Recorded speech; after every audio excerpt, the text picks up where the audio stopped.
Matt, welcome to the show. Hey, Brad, it's good to be here. Thanks for having me. Of course. So let's just jump right into it. Why don't you give everybody a bit about your background? You started ETFs back in 2012, I believe, at State Street. You then spent a handful of years at JP Morgan and then ran ETF solutions over at BNY.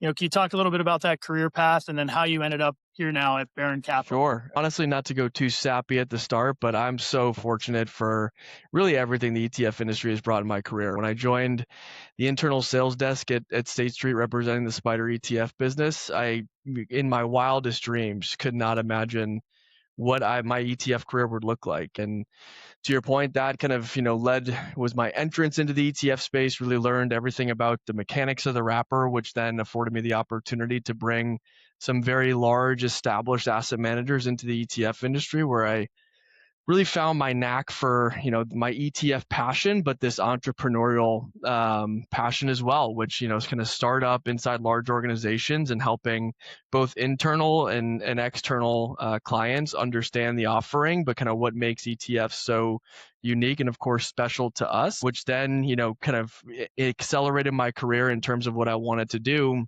which was that blending of, again, that external kind of client focus and helping clients achieve their investment objectives, but of course, understanding more from an educational lens, the benefits of the ETF wrapper, kind of from a best practices standpoint, how to best use it with inside of a business, but help these very large organizations come in to the ETF industry, which of course we've seen this growth from an active ETF perspective, which I think has accelerated my opportunity. Really none better in terms of this opportunity here at Baron Capital with the history and legacy that Baron has across the industry, but especially for active management. So now the chance to bring them into the ETF industry and be a small part of a very large but experienced team. An opportunity, again, I never thought in my wildest dreams I would have, and here I am. So very excited for that. Yeah, definitely want to talk a little bit about Baron Capital as a whole, but before we get maybe too far into the weeds, outside of work, any hobbies? What do you like doing when you're not behind the desk? Yeah. So the answer used to be golf, but now with a 5 and a 3-year-old,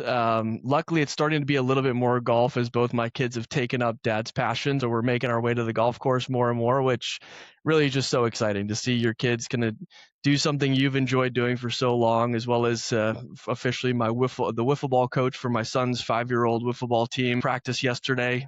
Happy to report no injuries just yet, but they keep me busy outside of work, and honestly, I wouldn't have it any other way. So getting more into sports, which is fun, but anything out of work revolves around family, and very lucky for that. Yeah, you're getting to that age, at least with your 5-year-old, like 6 and 7, they really start to pick it up. I was with both of my little ones at the driving range yesterday. My son's 4, my daughter's 9, and I think she hits it better than my wife now, which is like, makes me very, very proud. It does. There is a pride factor to it. I think Cameron, my 5-year-old's better at getting out of a bunker all of a sudden than I am, but that's been, something I've taken a big interest in, is introducing them to the game. And sometimes they want to go play in the sand. I said, fine. And now he's an expert bunker player. So it's working out all of a sudden. So if the ETF thing doesn't work out, I think I'm going to fall back on caddying if he keeps his trajectory up. That's great. Well, good luck with it. It's a wonderful thing, especially when your kids like to be out there and just have a good time.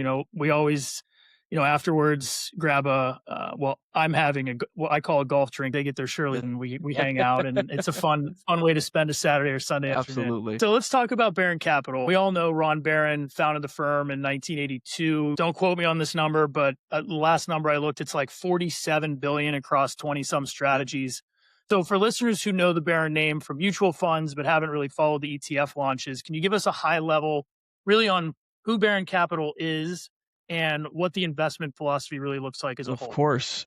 So the first kind of introduction I've had to Baron Capital, I think, is great for everyone to hear. I mean, the investment philosophy from start to finish focuses around long-term investing. So we are bottoms-up, fundamental, research-driven, active managers that focus on growth companies. As we like to say, identifying the growth part is the easiest part. It's finding those companies that we can invest alongside in, really with that ownership mentality, where we can own 3 to 5 years, double our investment. And if you look at the average holding period across the company, it is actually much longer than that 3 to 5 year period. So I think that's something that differentiates us right off the bat. It's that, time spent before making an investment, getting to know the company, the people running it, building that trust, having that shared vision of where the company can go from today into the future. And we do that and we make that commitment of our clients' capital, again, with that ownership mentality. It is a continued process of engaging with that company, getting updates. We like to say we're not activist investors, but a lot of companies are asking us for feedback on what they're planning to do. So a lot of us, especially as of later, seeing these more quantitative or systematic strategies. Of course, in ETF, it's a big kind of passive market share right now. Active is starting to pick up. So those ETF investors that have never heard of us, I always start with, this is traditional person-to-person company engagement due diligence for a very long period of time, getting comfortable so we can make that investment for the long term. And that's what you've seen since 1982 when Ron founded the firm on this investment philosophy. It's at the heart of all of our analysts and investors, so our PMs today. And we're very happy to share that not only is it a long track record, it's a long track record, it's a long track record of success. So if you look at 96% of our funds AUM have outperformed their benchmark since inception. So I think that number right there speaks for itself for having that conviction, but also that consistency from an overall investment philosophy standpoint. Yeah, and so jumping ahead here a little bit, that investment philosophy is what I believe you guys call over there old school active, right? You said you love the label. So you're doing things, the old fashioned way, but really getting intimate with these companies, knowing your investment rather than just kind of running a screen or a factor-based tilt and kind of holding on and hoping. That's exactly right. And I think, you see it even from our analysts that first joined our company. There is a contagious kind of effect for what Ron has built here. So of course, Ron started the firm. We're extremely proud of all of the success that he's had, but it's that culture that he's created and curated internally that I think from our most seasoned PMs to our newer analysts really have adopted because of that success. And it's not just something we say. If you were to go to our office right now, I would like to bet there's a company in there sitting in our conference rooms waiting to engage with us. Again, that's from existing investments, but also for those that we might be looking to invest in, and that's both public and private. So I think our ownership mentality and our longer term investment philosophy has really granted us access to a lot of companies, even pre-IPO, because they know we're going to be investors for the long term. They know we bring that commitment to their business. So you see it day in and day out. And from my experience, again, from a kind of passive upbringing and bringing large asset managers into the ETF space, both from an active and passive standpoint, I've seen some of this. I've never seen it to this magnitude of this level of due diligence and company engagement. And again, it comes from Ron. What I love most about it, Brad, is you can tell it's that real kind of personal connection. It's being able to look across the company to founder, building that trust alongside them that allows us to have this kind of higher conviction and longer term investment time cycle, if you will. Yeah, so going back now to like December of 2025, Barron, you guys launched 5 ETFs and have added more since. So what was the decision to move into the ETF wrapper after 40 plus years as a mutual fund shop? Yeah, so I would start with I'm very happy they made the decision because it allowed me to join the firm. But outside of that, so if you hear Michael Barron speak about this, I think just articulates it so well. This is not something that one day they woke up and said, this is what we're going to do. This was years of deliberation and really, I think, twofold in terms of the decision. The first was responding to existing shareholder feedback. So clients that are maybe a little bit more tax sensitive saying, we want to continue using you. We've found so much value in your approach and your active style. But we just would like to see you in a different wrapper, and clearly that active ETF bringing a tax efficiency benefit. But the second we've seen in terms of kind of, to date, actually coming to life is this opportunity to attract net new clients to Barron Capital. So those, investors that have just long used the ETF wrapper, they're starting to adopt more active management inside their model portfolios or just their overall business. So they've never had the opportunity to invest with us, and this kind of gateway of offering ETFs allows them to come into the firm. So both from a servicing existing shareholder and I think, net new growth, so that growth or this next phase of growth here at Barron Capital was the decision to launch, like you said, our initial 5 back in December, and very proud to say we now have 6 and soon to be a 7th, hopefully later this month, as well as a real commitment to the ETF business. Seeing a lot of net new entrants to ETFs, but some of this is just quickly changing a wrapper of maybe a strategy that hasn't seen adoption or starting with 1 or 2. These are traditional true Barron portfolios, and I hope this signals to the street and your listeners specifically, we are committed for the long term, just like we do in investing. here to our ETF business as well. Let's talk about one of those ETFs. We'll get into BCTK, which is the Barron Technology ETF. It's actively managed, about 40 holdings at a very high level. Matt, what is this fund trying to accomplish? Sure. So the portfolio is managed by Mike Lippert and Asha Mehra, so co-portfolio managers. Mike is the head of technology research here at Barron Capital. He's also the portfolio manager for our Barron Opportunity Fund. Quick anecdote, Mike just won the best performing mutual fund in the past 25 years for Morningstar with the Barron Opportunity Fund. So also managing this strategy. If you look at the technology ETF from a high level, it's looking to invest in companies that will provide durable growth that are a part of the advancement, development, or overall use of technology. So of course, by naming convention aside, it is very tech heavy, about 60 or so percent in the technology sector, but it's not only technology. It can be in industries such as industrials or consumer services and discretionary, as well as energy, that are helping with that advancement or development of technology. Like you mentioned, about 40 holdings, so fairly concentrated. That's, like I said, everything we do here at Barron Capital. You can see that higher conviction, high active share type approach.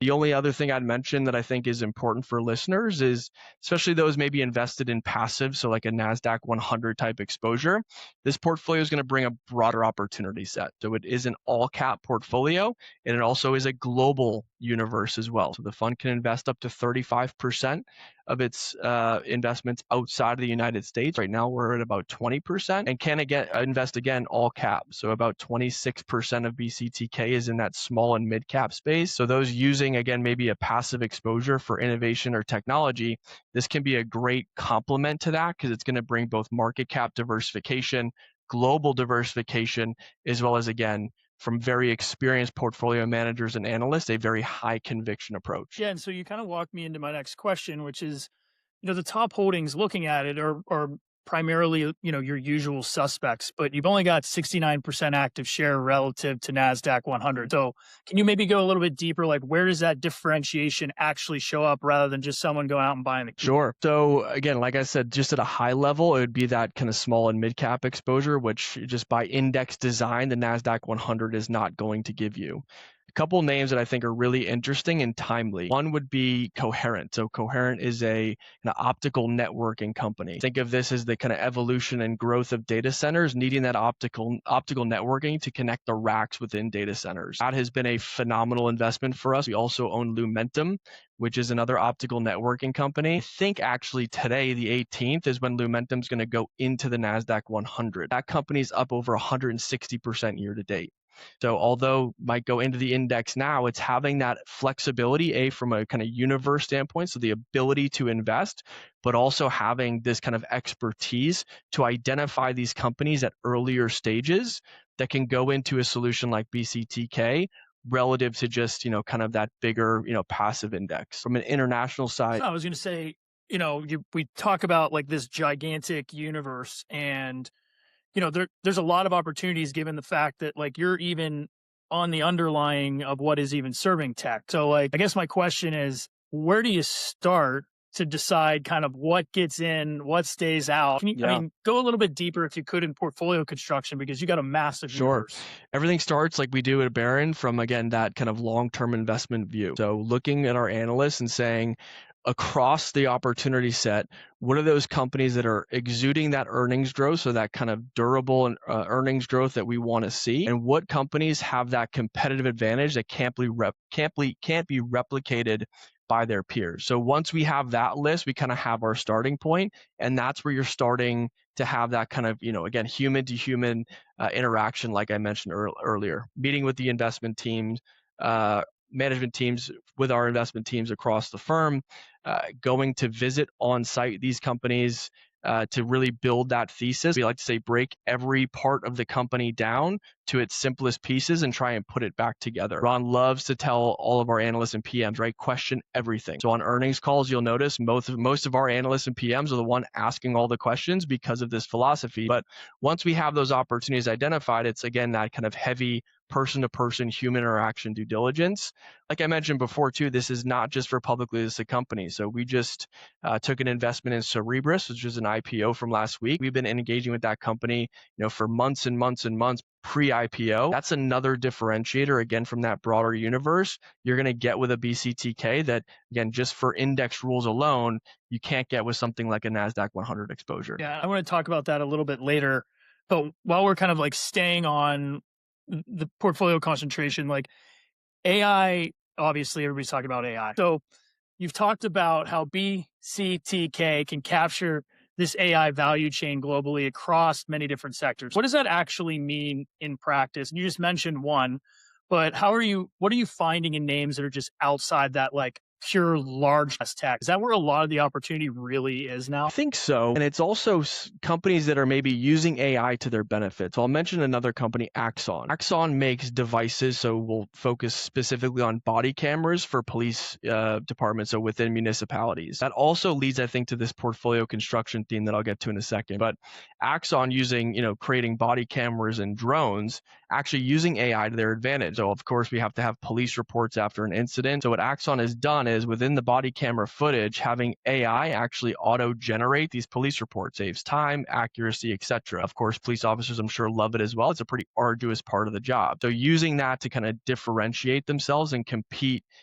within their industry. But since these are obviously funded by municipalities, potentially the opportunity for Axon to bring a lower beta to something that's a higher flying beta or this more disruptive idea. And so we spend a lot of times in terms of portfolio construction when we have a name that fits our theme of kind of advancements, development, or overall use of technology, bringing it into the portfolio. Well, what is this kind of intra-portfolio or intra-name diversification opportunity? So those lower beta, kind of maybe more less cyclical type names like Axon also have diversification benefits. So it is, a high growth portfolio, but also looking to bring balance where we can with unique opportunities like Axon. So I have to ask, since you brought it up, about Ron B. It's the Barron First Principles ETF. It made headlines because it holds SpaceX directly. And at one point it was over like 20% of the portfolio. We don't need to talk about Ron Barron's like personal worth on it, but I think he's done pretty well on his SpaceX trade. How much has that SpaceX story helped like the broader Barron ETF brand by kind of being an innovator in that sense? Immensely. We're extremely lucky to have it. We have talked a lot about it.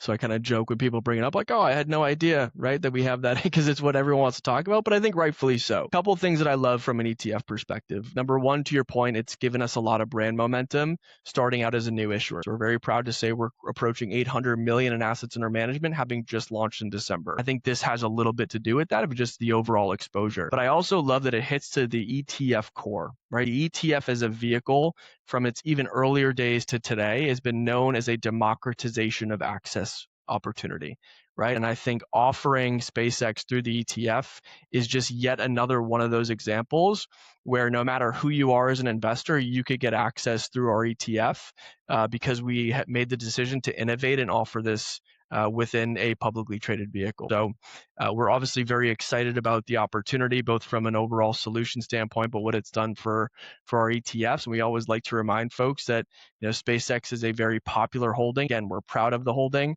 but it's one of just very many within inside both Ron B, but also across our complex. And it's because of that question everything, high conviction, high engagement, that we're able to find this opportunity, and we're excited for this and the other holdings that we have across the firm for the prospects of growth into the future. So as you mentioned, Barron now has 6 active ETFs. I'm not going to list them all. It'll be alphabet soup. But for you, Matt, in your seat, what is the distribution strategy? You guys have had an immense amount of success super early on. What is that distribution strategy as you look forward? How are you getting these in front of advisors? So really, we take the approach of, we call it the rented model, right? So we're using everything across Barron that we've done for mutual funds for our ETF business. So marketing, distribution, et cetera. So really giving our sales folks, to speak specifically on distribution, the opportunity to represent not only mutual funds now, but ETFs, SMAs, CITs, and UCITS. So really just broadening our wrapper choice. What we're also seeing and we're focusing on is, again, this kind of historical ETF user as they're using more active ETFs to complement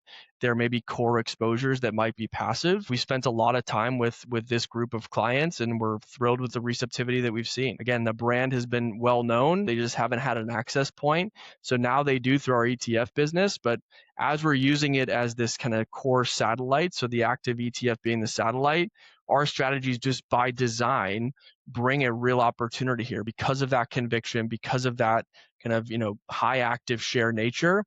We can be a really nice complement to something in the core. We're talking about BCTK, and we've had a lot of conversations relative to a NASDAQ 100 exposure because of what we just mentioned earlier, this kind of SMID opportunity, so small and mid cap diversification, as well as international diversification. And we're seeing these investors vote with their feet and starting to use these ETFs alongside, again, others that they've used for a very long time in the passive space with inside models.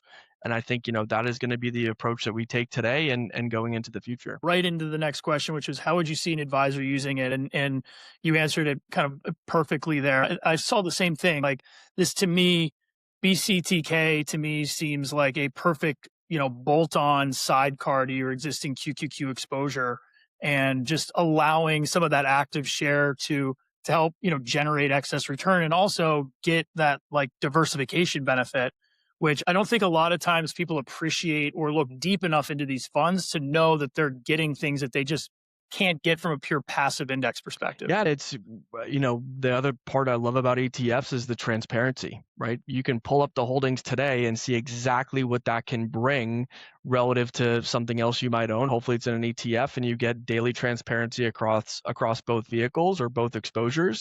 We do tend to be, obviously, as a growth investor, leaning a little bit higher from a tracking error perspective. And so we've worked a lot with clients and would love to engage with the audience if and when they see fit on looking at your existing model and giving you some hypotheticals of how these things can fit with inside your other core holdings. So we actually have a piece that's called a differentiated way to access technology, where we look at BCTK relative to the NASDAQ 100 as a complement of 25%, 50%, or 75% kind of peeled off from that exposure. So again, the transparency that Wrapper helps with that and understanding, okay, what is this going to do from a diversification opportunity? And I think the more examples we can show in terms of something like Cerebras or Coherent or Lumentum that just aren't owned in the index, and as a complement to that exposure, what this can bring from a potential total return or alpha opportunity, of course we welcome those conversations. So you've got 6, you talked about a 7th. How do you guys continue to think about